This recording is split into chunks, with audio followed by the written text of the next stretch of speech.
उपाध्यक्ष महोदय, एक महत्वपूर्ण विषय पर आपने 193 के तहत इस विषय को आगे बढ़ाने के लिए मुझे अवसर दिया है। मैं आपका आभारी हूं। मैं कांग्रेस के नेता माननीय खड़गे जी की बातों को यहां पर सुन रहा था और मुझे आश्चर्य हुआ कि वो अपना लिखित स्टेटमेंट यहां पर पढ़ रहे थे तो कह रहे थे 113 घटनाएं घटित हुई, लेकिन जब वो मौखिक बोल रहे थे तो कह रहे थे 600 से अधिक घटनाएं घटित हुई। क्या सत्य है यह मुझे लगता पूरा देश जानता है। 26 मई को श्री नरेंद्र मोदी जी के नेतृत्व में भारतीय जनता पार्टी नेतृत्व की सरकार ने शपथ ग्रहण किया था और इस देश के अंदर इस सरकार के आने के बाद आम जनता में विश्वास बहाली हुई और देखा जा सकता है शासन में, प्रशासन में। ये आंकड़े जो माननीय खड़गे जी यहां पर कह रहे थे, मैं उसके पीछे लेके चलता हूं और मुझे लगता है कि अगर ये आंकड़े वास्तव में स्वीकार करेंगे और सचमुच इस देश की सांप्रदायिक हिंसा से लोग चिंतित हैं, तो सांप्रदायिक आधार पर इन्होंने जो घोषणाएं की हैं पूरे देश से इनको माफी मांगनी पड़ेगी। महोदय, 2011 में न जिन प्रदेशों की घटनाओं की मैं जिक्र कर रहा हूं, न वहां पर और न केंद्र में ही भारतीय जनता पार्टी की सरकार थी, लेकिन इस देश में 580 घटनाएं घटित हुई, 91 लोग मारे गए और 1899 घायल हुए। इनमें सबसे अधिक उत्तर प्रदेश के अंदर 84 घटनाएं घटित हुई, 12 लोग मारे गए और 347 2011 में घायल हुए थे। दूसरे पर राजस्थान, दूसरे पर प्लीज खड़गे जी आप सुन तो लें, आपने जो कहा है। Don't provoke, let him telephonically. आप सुन लीजिए ना। फंस गए डिबेट में आके फंस गए। महोदय, दूसरे नंबर पर महाराष्ट्र है जिसमें 88 घटनाएं घटित हुई। इसमें कांग्रेस नेतृत्व की सरकार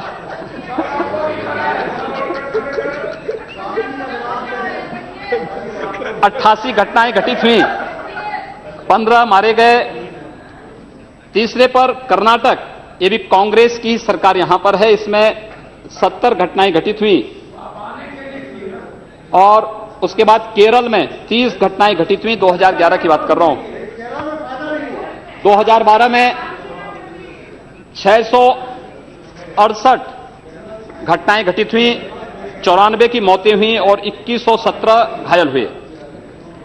2013 में केंद्र में कांग्रेस नेतृत्व की ही सरकार थी और 823 से अधिक सांप्रदायिक हिंसा की घटनाएं पूरे देश के अंदर घटित हुई। यद्यपि कानून व्यवस्था राज्य का विषय है और राज्य सरकार की जैसी मंशा होती है, वहां का राजनीतिक नेतृत्व जैसे होता है, वहां का प्रशासन उसी प्रकार की कार्रवाई करता है। मुझे लगता है ईमानदारी से इन लोगों ने विश्लेषण किया होता और अपनी केंद्र सरकार और अपने या अपने से जुड़े हुए अपने सहयोगी दलों के द्वारा जो संचालित सरकारें हैं, उन सरकारों के सांप्रदायिक एजेंडे पर ध्यान दिया होता। ये पोलराइजेशन आखिर हो क्यों रहा है? पोलराइजेशन के कारण क्या है? मुझे लगता है वह पोलराइजेशन के पीछे के कारणों को ईमानदारी से हम विश्लेषण करेंगे तो मुझे लगता है एक तरफ आप कहते हैं हम सेकुलर हैं और दूसरी तरफ एजेंडा जो लागू करते हैं उसको सांप्रदायिक रूप से कॉम्युनल आधार पर लागू करते हैं। इस देश में 12 लाख से अधिक साधु संत और पुजारी रहते हैं, लेकिन ये लोग इमामों के लिए वेतन की घोषणा करते हैं, एक पक्षीय कार्रवाई करते हैं। क्या एक सेकुलर एजेंडा है? दिल्ली की सरकार ने किया, पश्चिमी बंगाल की सरकार ने किया, महाराष्ट्र की सरकार ने किया। क्या यही सेकुलर एजेंडा है? सांप्रदायिक आधार पर ये लोग बांटते हैं समाज को। और महोदय, उसी प्रकार से इन लोगों ने उत्तर प्रदेश की बात करता हूं, वहां पर जो योजनाएं हैं उसमें 20% मुस्लिम आबादी के लिए आरक्षित कर दिया गया। कब्रिस्तान की बाउंड्री वाल के नाम पर गांव-गांव में विवाद खड़ा करके 300 करोड़ रुपया उसके लिए आवंटित किया जाता है। गांव-गांव में उसके माध्यम से विवाद खड़ा किया जाता है। सुप्रीम कोर्ट कहता है कि किसी भी सार्वजनिक संपत्ति पर, मंदिर के नाम पर, मस्जिद के नाम पर, किसी भी अन्य उपासना विधि के नाम पर, मदरसों के नाम पर या मजारों के नाम पर कब्जा न मत करने दो। लेकिन उत्तर प्रदेश में कब्रिस्तान की बाउंड्री वाल के नाम पर धड़ल्ले से एक काम चल रहा है, कोई रोक टोक नहीं, क्योंकि शासन की ये मंशा है, इसलिए प्रशासन उसमें बोलता नहीं। क्या सांप्रदायिक ध्रुवीकरण नहीं होगा? उसी प्रकार से उससे भी खतरनाक स्थिति, आतंकवादियों पर दायर मुकदमे वापस लिए जाते हैं। आतंकवादियों पर दायर मुकदमे वापस लिए जाते हैं। इस देश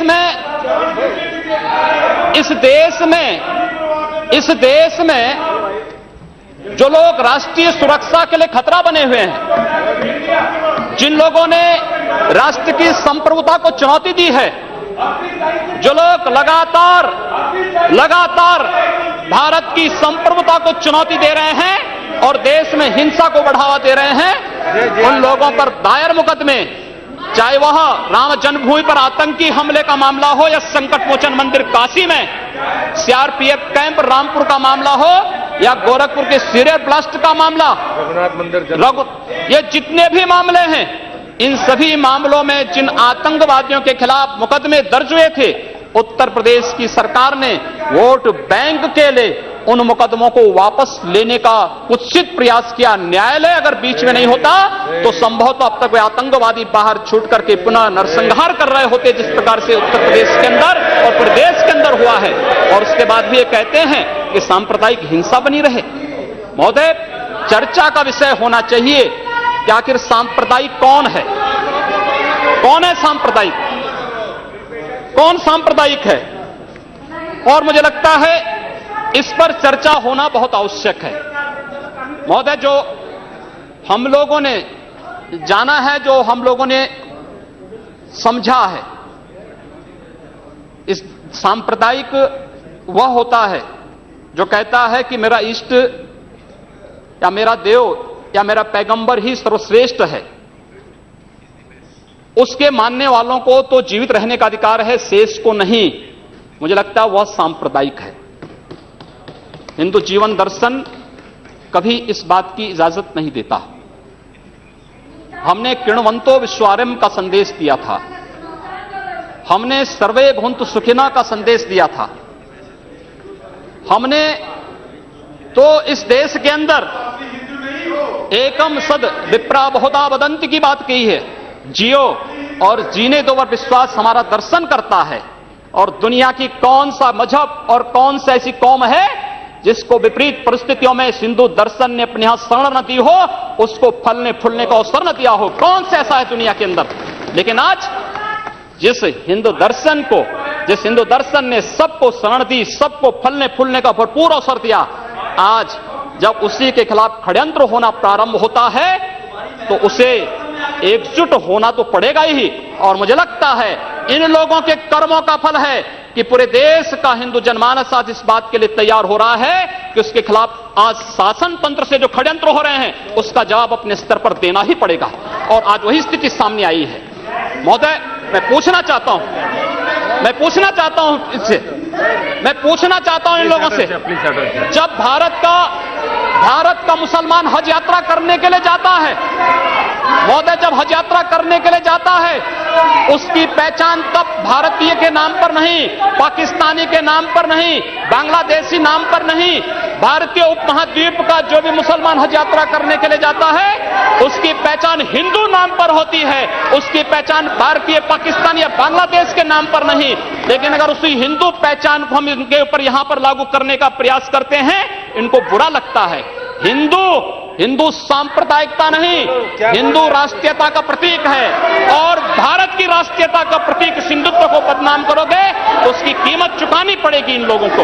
और इसलिए महोदय मैं आप सबके आपके माध्यम से एक बार कहना चाहता हूं, महोदय एक बार गुरुदेव रविंद्रनाथ टैगोर ने कहा था, गुरुदेव रविंद्रनाथ टैगोर ने एक बात कही थी, उन्होंने कहा था अगर भारत को समझना है, अगर भारत को समझना है, बैठ जाइए आप, फालतू बात करते हैं महोदय। उन्होंने कहा, गुरुदेव रविंद्रनाथ टैगोर ने एक बात कही थी और उन्होंने कहा था कि अगर भारत को समझना है तो मैं भारतीय अस्मिता को पहचानना पड़ेगा और भारतीय अस्मिता को पहचानना है तो स्वामी विवेकानंद के बारे में आप जान लीजिए।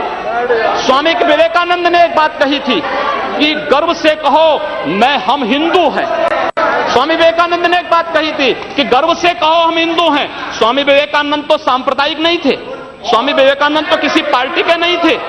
स्वामी विवेकानंद ने तो भारत का प्रतिनिधित्व किया था पूरी दुनिया के अंदर, और दुनिया के अंदर जो हिंदू आज पूरे देश के अंदर, पूरी दुनिया के अंदर अपनी सहिष्णुता के लिए पहचाना जाता था, आज उस हिंदू के साथ किस प्रकार का व्यवहार किया जा रहा है, वह कश्मीर से विस्थापित होता है, उसे कश्मीर से निकाला जाता है।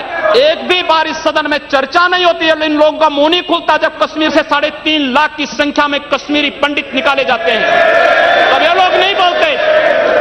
पिछले 2012 में असम के अंदर 3 महीनों तक बोडो जनजाति के लोगों को मारा जाता रहा, कोई नहीं बोला। महोदय कोई नहीं बोला। जम्मू कश्मीर के बाद जम्मू कश्मीर के हिंदुओं के मारने पर कश्मीरी पंडितों को उनके घरों से बेदखल कर दिया गया, एक भी बार ये लोग बोले नहीं, इनको पीड़ा नहीं हुई। दुनिया के अंदर ये अपने आप में बिरला उदाहरण था जहां पर अपने ही देश में अपने ही जानने वाले लोग विस्थापित होकर के खाना बदोश की जिंदगी जी रहे हैं। उस शर्मनाक घटना की निंदा एक भी बार इन लोगों ने नहीं की। मुंबई के दंगों पर ये लोग मौन रहे। जमशेदपुर और भागलपुर के दंगे कांग्रेस के समय हुए थे, एक भी बार इन लोगों ने उस पर चिंता व्यक्त नहीं की।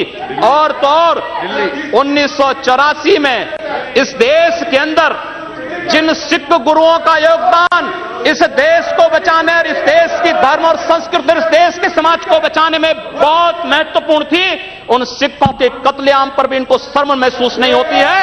और आज लोग इस देश के अंदर बात करते हैं सांप्रदायिक सौहार्द की, इनका पूरा चेहरा सांप्रदायिक हिंसा से रंगा हुआ है, सांप्रदायिक एजेंडे से रंगा हुआ है। और इसीलिए बंधु महोदय, इस देश के अंदर असम में क्या हो रहा है, बांग्लादेशी घुसपैठिए इन लोगों के अपने हो गए और इस देश में लाखों वर्षों से रहने वाला समुदाय पराया हो गया।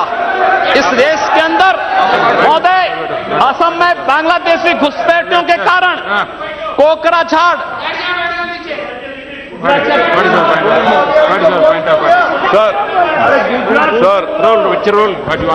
Under Rule 376, sir, the honourable member, while giving statement in his speech, he mentioned about communal rights.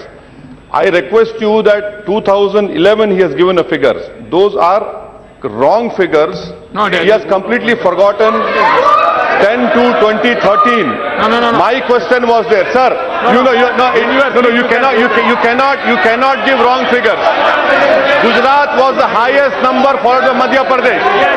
I have my question over here. Answer. I request you to check the record. Please. Sir, Please take it. Please. Say. No. Please. See, Anish, my leg. See, I'm on my legs, please. See, the member is speaking and giving some figures. You are disputing that figures. No. In your speech you can say there is no ruling. There is not out of. During your speech you can speak. You reply that. During your speech you can counter it. Not when your time comes. You at that time can dispute it. You continue. You can nothing will counter it. उपाध्यक्ष महोदय,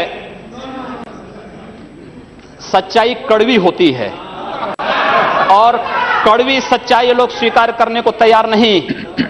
क्योंकि ये लोग उस बीमारी से स्वयं त्रस्त हो चुके हैं जो बीमारी इन्होंने पूरे देश को दी है, और इसीलिए ये लोग उस सच्चाई को स्वीकार नहीं कर सकते। कश्मीरी पंडितों के निष्कासन पर और कश्मीर पे हुए अत्याचार पर ये लोग मौन थे। मैं 2011-12 में असम के अंदर देख रहा था, 3 महीनों तक लगातार दंगे होते रहे। इन लोगों ने एक भी बार सदन में चर्चा नहीं कराई। असम जलता रहा। और तो और कांग्रेस के लोग एक बार तो असम के ही मुख्यमंत्री को कटघरे में खड़ा कर दिया कि इन्होंने बोडो लोगों के बारे में कैसे बोल दिया। अरे बोडो वहां का नागरिक है, उसके बारे में नहीं बोलेंगे, किसके बारे में बोलेंगे? लेकिन ये लोग बांग्लादेशियों घुसपैठियों की वकालत करते हैं, और बांग्लादेशी घुसपैठियों की वकालत करते हुए इन लोगों ने पूरे बांग्लादेश, पूरे पूर्वोत्तर के भारत का जो समीकरण बदला है। महोदय, असम के अंदर आज कोकराझार, धुबरी, चिरांग और बरबेटा जिले जो हिंसा की सर्वाधिक चपेट में हैं, वे सर्वाधिक चपेट में जो जिले हैं वे इसलिए हैं क्योंकि बांग्लादेशी घुसपैठी वहां पर आकर के जमीनों पर कब्जा किए हैं। इन लोगों ने वर्क परमिट के साथ साथ उनके राशन कार्ड बनाए हैं और बेश्रमी के साथ, देश के साथ खिलवाड़ उन्होंने वहां पर उनके माध्यम से करवाया है। महोदय, और तो और हम किसी और बात में नहीं जाना चाहते हैं। मैं पूछना चाहता हूं कांग्रेस से और कम्युनिस्टों से भी, कोयंबटूर और बेंगलुरु धमाकों का जो अभियुक्त है, उस दुर्दांत आतंकवादी के लिए विधानसभा का सत्र, स्पेशल सत्र बुलाया जाता है। दोनों दल एक साथ मिलकर के अपील करते हैं कि उसको छुड़वाओ। ये क्या सेकुलर, क्या यही सेकुलर है? क्या इनका यही सेकुलर एजेंडा है? क्या यही इस देश में यही सेकुलरिज्म है? और इस देश के अंदर महोदय, इस देश के अंदर क्या हुआ था? Let him speak. हम भूले नहीं। Yes, authority. महोदय, 11 अगस्त 2012 को मुंबई के आजाद मैदान में जो कुछ हुआ, महोदय, आजाद मैदान की घटना क्या थी? आजाद मैदान में रोयांग मुस्लिम जो बर्मा में थे, उनके बीच में और वहां के बौद्धों के बीच में वहां पर हिंसा हुई, दंगे हुए। ये मामला म्यांमार का है, भारत का नहीं। लेकिन म्यांमार की घटना में दंगा कहां होता है? आजाद मैदान मुंबई में। ये लोग मौन रहते हैं, वहां शहीद स्मारक तोड़ा जाता है, पुलिस के जवानों को मारा जाता है, मीडिया कर्मियों को मारा जाता है। उनके साथ साथ पुणे में दंगे हुए, उनके साथ उत्तर प्रदेश के अंदर बरेली में, लखनऊ में, कानपुर में, इलाहाबाद में दंगे हुए। ये लोग मौन रहे, इन लोगों ने कभी उस पर आवाज नहीं लगाई। ये लोग मौन रहे उस घटना पर। ये वही लोग हैं जो आजाद मैदान की घटना पर मौन थे, और बाबा रामदेव पे, उन सत्याग्रहियों पर ये लोग रामला मैदान पे लाठी चार्ज करके बेशर्मी के साथ वंदे मातरम का गान करने वाले देशभक्तों पर लाठी चार्ज करते हैं। ये लोग देश के अंदर सांप्रदायिक हिंसा की बात करते हैं। सांप्रदायिक हिंसा किसने फैलाई है? कौन फैला रहा है इस देश के अंदर? कौन इस देश के अंदर सच्चर कमेटी के नाम पर समाज को बांटने का कार्य कर रहा है? इन लोगों ने सांप्रदायिक आधार पर 1947 में देश को बांटा है, और आज पुनः देश को बांटने की साजिश के तहत पाकिस्तान के एजेंडे पे ये लोग कार्य कर रहे हैं। और इसलिए महोदय, जब उत्तर प्रदेश के अंदर की जो घटनाएं आई हैं, उन घटनाओं पर अगर आप नजर डालेंगे महोदय, जो घटनाएं हुई हैं, उन घटनाओं के बारे में अगर मैं आपके सामने रखूं, तो घटनाएं अपने आप में चौंकाने वाली घटनाएं हैं। और ये चौंकाने वाली घटनाएं कितनी खतरनाक हैं। Please. Sir, Rule 380. I'm quoting. What is the point of order? No, I will ask. Rule 3. Sir.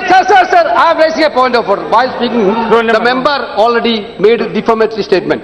If the speaker is of the opinion that words have been used in debate which are defamatory or indecent or unparliamentary or undignified, he used the word that we already raised the issues of communal violence.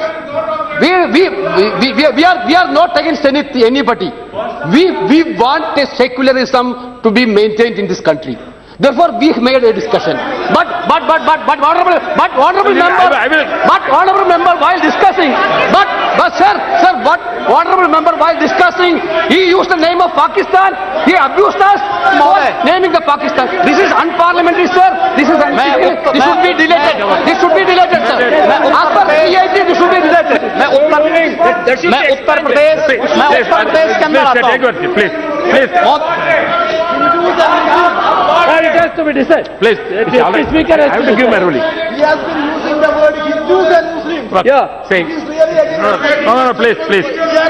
No, so you have raised certain objections. If any objections is in regard, that will go through and we'll explain it. Please continue. What do you have to say? उपाध्यक्ष महोदय, सांप्रदायिक agenda इन लोगों का है, हमारा नहीं। हम लोगों ने पूरे देश को एकजुट करने का बात किया था। हम लोगों ने तो नारा भी दिया था कि सबका साथ और सबका विकास। हमने कहा था सबका साथ सबका विकास, लेकिन असम के अंदर अली और कुली का नारा इन लोगों ने दिया था, हम लोगों ने नहीं दिया था। असम को ये लोग बांटने का प्रयास कर रहे हैं, देश से अलग करने की साजिश कर रहे हैं, और इसीलिए मैं आपके माध्यम से कहना चाहता हूं, क्या यही इनका सेकुलरिज्म है? महोदय, मैं उत्तर प्रदेश के बारे में चर्चा करना चाहता हूं। उत्तर प्रदेश के अंदर 2012 में 118 घटनाएं घटित हुई, 2013 में 247 और मार्च से मई तक 65 घटनाएं घटित हो चुकी हैं। सहारनपुर का दंगा इसलिए हो जाता है क्योंकि हाई कोर्ट के आदेश पर सहारनपुर में एक गुरुद्वारे का निर्माण हो रहा था। अब न्यायालय के आदेश को प्रशासन नहीं मानेगा, उत्तर प्रदेश सरकार नहीं मानेगी। काठ में इसलिए वहां पर विवाद होता है क्योंकि उस गांव में 4 धर्मस्थल हैं, 3 मस्जिद, 1 मंदिर। मंदिर हिंदू समुदाय के द्वारा है, 3 मस्जिदों पर माइक रहेगा, लेकिन मंदिर से माइक उतार दिया जाता है। क्या यही सेकुलर एजेंडा है इन लोगों का? यही सेकुलरिज्म है? क्या इसी को सेकुलरिज्म आप कहेंगे? और इसलिए महोदय, जो कुछ घटना घटित हुई मेरठ के अंदर, एक बालिका का अपहरण होता है और अपहरण होने के बाद उसके साथ जो घटना घटित होती है कितनी शर्मनाक थी। महिला हिंसा पर हम चर्चा कर रहे हैं और उस महिला हिंसा की बात हम कर रहे हैं, उस सब के बावजूद ये लोग मौन हो जाते हैं। इन लोगों के मुंह से इनकी जुबान नहीं खुलती उस मामले में। न्याय का तराजू तभी चलेगा जब इस देश के अंदर समान रूप से कानून सबके लिए समान रूप से लागू होगा। कानून इस देश में मत संप्रदाय और मजहब के आधार पर लागू नहीं हो सकता।